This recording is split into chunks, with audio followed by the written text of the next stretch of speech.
در این روزی با صفای جمعه مبارک به همه شما درود میفرستم. بینندگان عزیز، برایتان تنسیتی و روزگاری آسوده را تمنا دارم.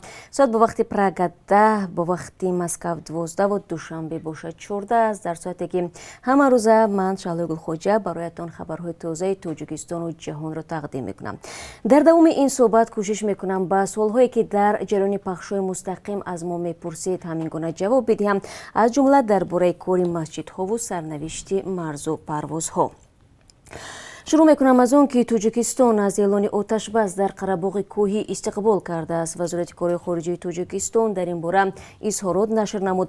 در آن آمده است تاجیکستان از اظهارات پرزیدنت آذربایجان، سروزیر ارمنستان و پرزیدنت روسیه را اوید به آتش بس کامل و قطع جنگ در کوهستان قره‌باغ جانبداری میکند. نیکول پاشینیان، نخست وزیر ارمنستان، سازشنامه را با روسیه و آذربایجان برای پایان دادن جنگ بر سر منطقه قره‌باغ کوهی نوامبر امضا کرد. این سازشنامه از روز 10 نوامبر به اجرا درآمد و از در قره‌باغ کوهی صبح 27 سپتامبر یک بار شدت گرفته بود. هر دو کشور از تلفات جانی و جراحت برداشتن شهروندانشان خبر داده و همدیگر را در تشدید وضع ایبدار نمودند. اتحادیه اروپا از حکومت تاجیکستان خواسته است بستن وبسایت‌های رسانه‌ها و منابع مستقل خبری را بس کند و محیط باز و امنی را برای فعالیت خبرنگاران فراهم بیاورد. نمایندگان اتحادیه ضمن مکالمه با مقامات رسمی دوشنبه گفتند که از تنگتر شدن فضای فعالیت برای جامعه مدنی و بخصوص محدود کردن حق آزادی بیان و حق گردهمایی نگران میباشند. دو طرف در این باره روز 11 نوامبر ضمن 12مین مکالمه سالانه درباره حقوق انسان صحبت کردند. در بیانیه آمده است که دو جانب همچنین درباره اصلاحات در زندان‌های تاجیکستان صحبت کردند که در 2 سال گذشته شاهد اسیان‌های خونین شدند. در این اسیان‌ها در زندان‌های خوجند و وحدت که سال‌های 2018 و 2019 رخ داد، در مجموع 50 نفر کشته شدند. مقامات گفتند که آشوب کار دست افراطگرایان اسلامی بود، اما حامیان حقوق بدرفتاری با محبوسان از جمله طمع‌جویی را از سبب‌های احتمالی اسیان می‌دانند.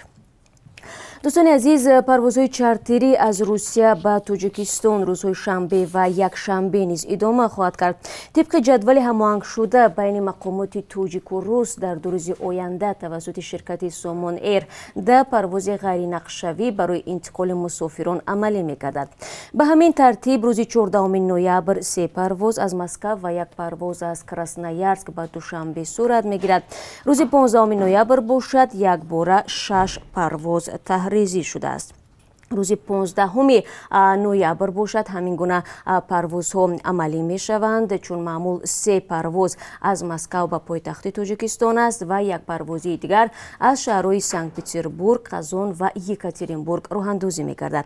نرخ بلیط‌های پروازهای چارتری از روسیه به تاجیکستان به گفته مسافران از 36,000 روبل روسی به بالاست. در عین زمان روز 14 نوامبر هواپیمای شرکت یوتیر از تاجیکستان به روسیه پرواز چارتری دارد. بلیط‌ها برای این پرواز از 42 تا 45 هزار روبل روسی فروخته شدند. از طریق شرکت یوتیر از دوشنبه به مسکو آنهای پرواز کرده می توانند که شهروند روسیه و یا برای سفر سبب مشخص داشته باشند.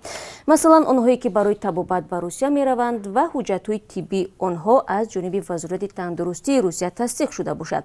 همین گونه شخص می تواند برود که در روسیه نفری نزدیکش بیمار است و به سرپرستی نیاز دارد. در این حالت نیز پیشنهاد حجت‌های ضروری لازم است. در این برابر به فرزندان و همسران شهروندان روسیه نیز اجازه گذشتن از مرز داده می شود.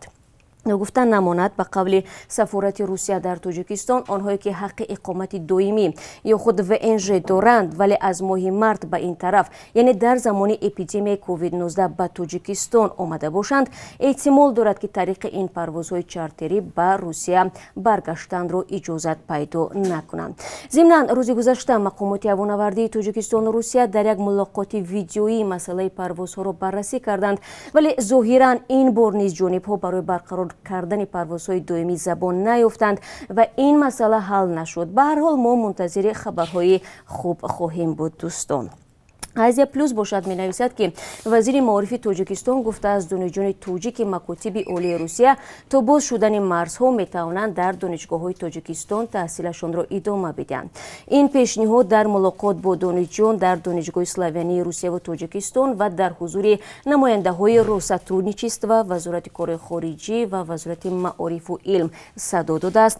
Иван Иванов, раҳбари россотрудничества, дар ин мулоқот гуфтааст бинобар хуб набудани вазъи эпидемиологӣ дар Русия донишгоҳҳо дар ин кишвар то 6 феврал баставу таълим ба таври фосилавӣ ҷараён мегирад. Чанд моҳ ба ин тараф донишҷӯёни тоҷики донишгоҳҳои Русия бинобар баста будани роҳҳо дар ватан дармонданд. Ҳафтаи ҷорӣ онҳо ба хотири кӯмакхоҳӣ барои интиқол ба Русия нахуст дар назди вазорати корҳои хориҷии Тоҷикистон ва баъдан дар пеши сафорати Русия дар Душанбе ҷамъ омада буданд. Олимони Тоҷикистону Узбекистон муштаракан сабабҳои ларзиши заминро дар ҳудуди ду кишвар мавриди омӯзиш қарор хоҳанд дод. Дар ин замина байни Академияи улуми ин давлатҳо қарордоди ҳамкорӣ ба имзо расидааст. Сӯзишнома табодули иттилоотро дар бахши рушди методӣ ва пешгӯии заминларза пешбинӣ мекунад.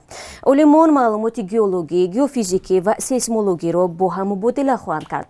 Дар Тоҷикистону Узбекистон пайваста ларзиши замин сабт мешавад. Аз ҷумла 10 ноябр дар минтақаи Рашти Тоҷикистон заминларзаи 4,9 аз рӯи ҷадвали Рихтер ба амал омад ки дар дигар манотиқи кишвар низ эҳсос шуд. ба пайвандони Далер Шарифов, рӯзноманигори тоҷики маҳбус баъди 9 моҳи интизорӣ иҷозати мулоқотро додаанд. Саида Қурбон ва ҳамсари Далер Шарипов мегӯяд ӯ ба ин дидорбинӣ ҳамроҳи фарзандонаш ба зиндони ноҳияи Ёвон рафтааст. Ӯ мегӯяд вазъи саломатии рӯзноманигор хуб аст ва хоҳиш кардааст барояш китоб биёранд. Далер Шарифов, хабарнигори 32-солаи тоҷик, рӯзи 28 январи имсол боздошт шуд. Додгоҳи ноҳияи Шоҳмансури пойтахт 16 апрел ӯро бо гуноҳи барангехтани кинаву адовати милливу мазҳабӣ 1 сол аз озодӣ маҳрум кард. ҳомиёни ҳуқуқу озодии баён ва ҳамкорони собиқаш мегӯянд Далер Шарифовро мақомот барои дигарандешиву интиқодҳояш аз сиёсати ҳукумати Тоҷикистон ба додгоҳ кашиданд то ба ин васила ӯро сокит конанд ва ба дигарон ҳушдор бидиҳанд. Комитаи ҳолатҳои фавқулода мегӯяд тибқи маълумоти маркази обу ҳавошиносии Тоҷикистон дар кишвар то 15 ноябр боронгариҳо идома карда дар баландкӯҳҳо борон ба барфи тар табдил мешавад.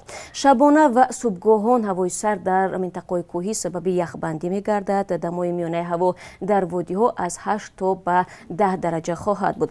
Комита ҳушдор медиҳад барфи тар дар ноҳияҳо ва роҳҳои кӯҳӣ метавонад боиси канда шудани хатои баландшиддати барқ шавад. Ба сокинон тавсия дода мешавад ки худро аз сардиҳо ва сироят ба ҳар гуна бемориҳо муҳофизат кунанд. Ҳамчунин ронандагон дар роҳҳои кӯҳӣ ҳушёр бошанду қоидаҳои ҳаракатро риоя намоянд.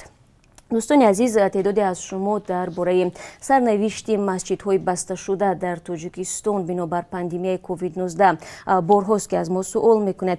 Бояд бигӯям ки феълан тасмиме вобаста ба боз намудани дар ин масоҷид нест. Қаблан мақомот гуфта буданд ки бо ҳадафи пешгирӣ аз паҳншавии бемории ҳамагир дар миёни калонсолҳо наметавонанд ба фаъолияти масоҷид иҷозат бидиҳанд ва тасмимро дар ин замина Комиссияи ҷумҳуриявии ҷилавгирӣ аз COVID-19 мегирад.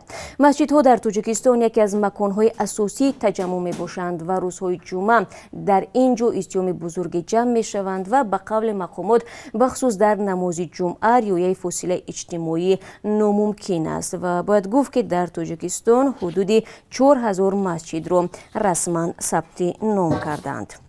Нашрияи Гоал феҳристи беҳтарин футболбозони ҷаҳонро дар соли 2020 тартиб додааст. Ҳамлагари бошгоҳи Баварияи Мюнхени Олмон Роберт Левандовски беҳтарин бозигари сол дониста шудааст.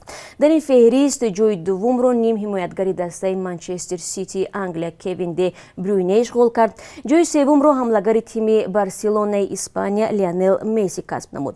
Неймари бразилӣ аз дастаи Пари Сен-Жермени Фаронса дар ҷои чаҳорум ва Криштиану Роналдои Португалӣ аз тими Ювентуси Италия дар ҷои панҷум қарор доранд.